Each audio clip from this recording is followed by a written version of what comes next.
Most people believe that walking more is the secret to staying healthy after 70. It's familiar, safe, and doesn't require special equipment. Doctors often recommend it as a go-to form of exercise for older adults. But what if I told you that walking, while certainly beneficial in many ways, might not be enough on its own? In fact, some experts now caution that walking alone, if it's your only form of movement, could be silently speeding up certain problems rather than preventing them. That's not because walking is harmful, but because as your body ages, it needs more than one kind of movement to remain strong, balanced, and resilient. After 70, the way your body functions changes dramatically. Muscles weaken more easily, joints grow stiffer, balance becomes more fragile, and your posture can deteriorate without you even realizing it. While walking supports your heart and keeps your legs moving, it does very little to strengthen your upper body, maintain core stability, protect your joints, or improve your flexibility. That's why today many health professionals are saying, walk less, and instead, focus on 5 better movement strategies that help you age powerfully and stay independent. Let's begin with the most important area often ignored in older adults: strength training. After 70, a natural condition called sarcopenia begins to take hold. This is a gradual, age-related loss of muscle mass and strength. Most people don't realize it's happening until it's already interfering with their lives. Everyday tasks like lifting a box, opening a jar, or standing up from a chair become subtly more difficult. You might think this is just a normal part of aging, but much of it is preventable and even reversible with the right kind of movement. Walking alone, unfortunately, does very little to build or preserve muscle. It mainly engages the lower body, and even then, not with the kind of resistance your muscles truly need to stay strong. That's where strength training comes in. You don't need a gym. You don't need to lift heavy weights. Simple, consistent movements using resistance bands, your own body weight, or even light hand weights can stimulate the muscles, maintain your independence, and keep you strong enough to avoid injury and support your mobility. Think about someone like Robert, who is 74. He walked every day and assumed he was doing everything right. But then, he noticed that lifting a bag of groceries felt more difficult than it used to. Getting up from the couch required a hand for support. He didn't feel sick, just weaker. His doctor explained that while walking was good, it wasn't challenging his muscles. So Robert began a simple strength routine: resistance band rows, bodyweight squats, wall push-ups. Within weeks, he noticed he was standing taller, moving easier, and had more energy throughout the day. Strength training after 70 isn't about building big muscles. It's about maintaining the ability to do the things you love: gardening, cooking, traveling, play with grandchildren, without needing help. And studies now show that maintaining muscle mass is one of the strongest predictors of healthy aging. It lowers your risk of falls, improves brain health, supports your joints, and even boosts your mood. If you can stand in a chair without using your hands, lift something with ease, and carry your own groceries, you're on the right track. If not, it's never too late to rebuild. But strength is only one part of the puzzle. The second area we often overlook is balance and stability. After 70, falls become a leading cause of injury and hospitalization. Many people falsely believe that walking helps prevent falls, but here's the truth. Walking does not actively train the muscles and systems responsible for balance. It's a repetitive motion that doesn't require much shifting, adjusting, or stabilizing.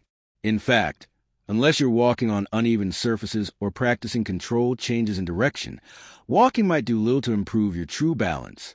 Real balance training involves focused movements that activate your core, feet, ankles, and hips, movements that challenge your body to remain upright when the ground shifts or when you reach, turn, or bend. This kind of training is what prepares your body to prevent a stumble from becoming a fall. Edward, age 76, thought he was doing fine, until one day he stepped off a curb and his foot landed awkwardly. He nearly fell, and the scare shook his confidence. His doctor recommended adding balance exercises, standing on one leg near a counter, walking heel to toe in a straight line, shifting his weight from side to side. It didn't take long before Edward felt steadier, more agile, and less afraid of losing his balance. He began moving through life with confidence again. Balance training doesn't need to be intense or long. Even 5 to 10 minutes a day can make a noticeable difference.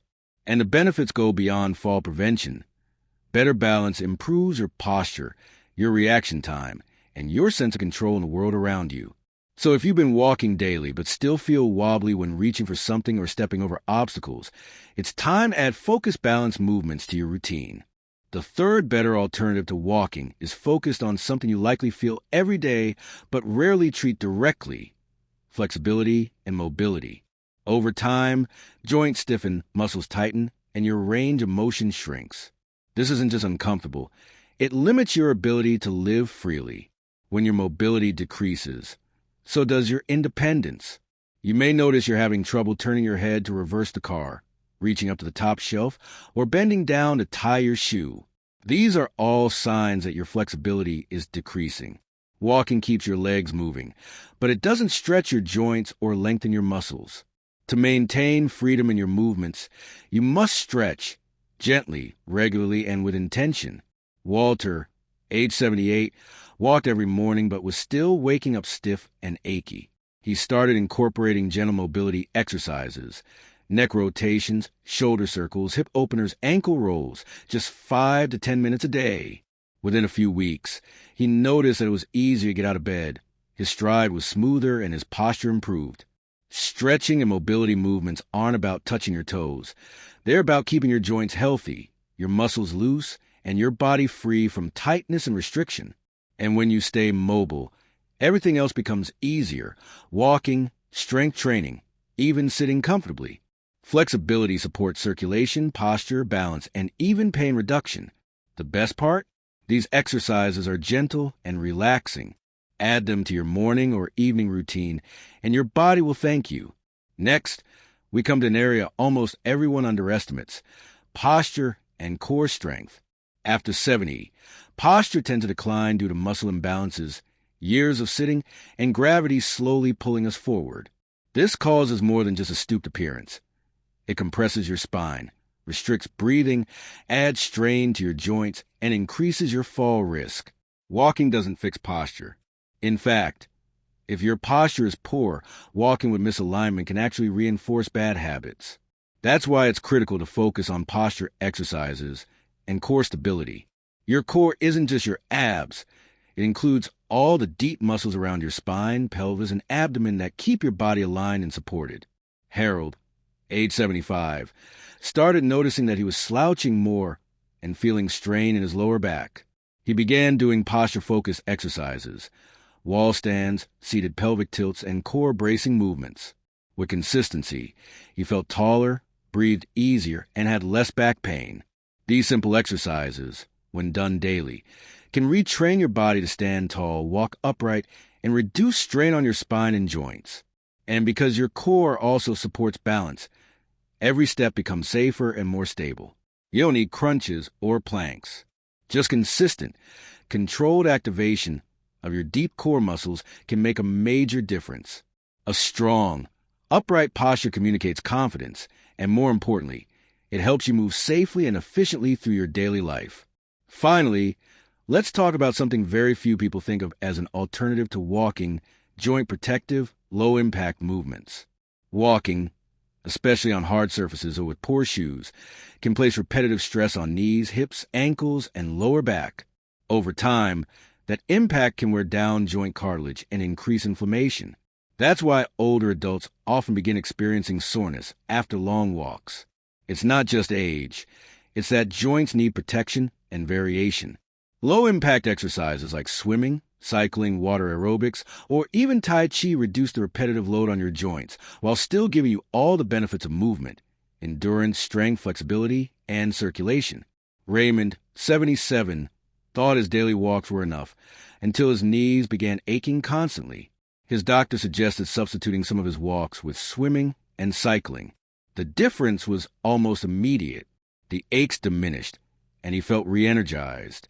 His joints were finally getting the support they needed. These types of movements aren't about avoiding activity. They're about protecting the longevity of your joints. They help increase circulation to cartilage, improve joint lubrication, and strengthen the muscles around your joints, all without pounding or strain. Chair yoga, aqua fitness, elliptical training. These are gentle, effective ways to stay active without risking joint damage. And most importantly, they allow you to continue moving joyfully and pain-free well into your 80s and beyond. So now that we've covered the 5 better alternatives, strength training, balance work, flexibility, posture correction, and joint-friendly movement, how do you bring it all together? The answer isn't stop walking, but to walk smarter and less frequently while building a diverse weekly routine that touches all areas of your body. Start with 2 or 3 days a week of strength training using simple exercises. Add 5 to 10 minutes of balance training daily. Include gentle stretching or mobility work in the morning or evening. Commit to posture exercises every other day, even while sitting or standing at home. And replace some of your long walks with swimming, cycling, or chair-based movement that gives your joints a break. If that feels like a lot, don't worry. You don't need to do everything at once.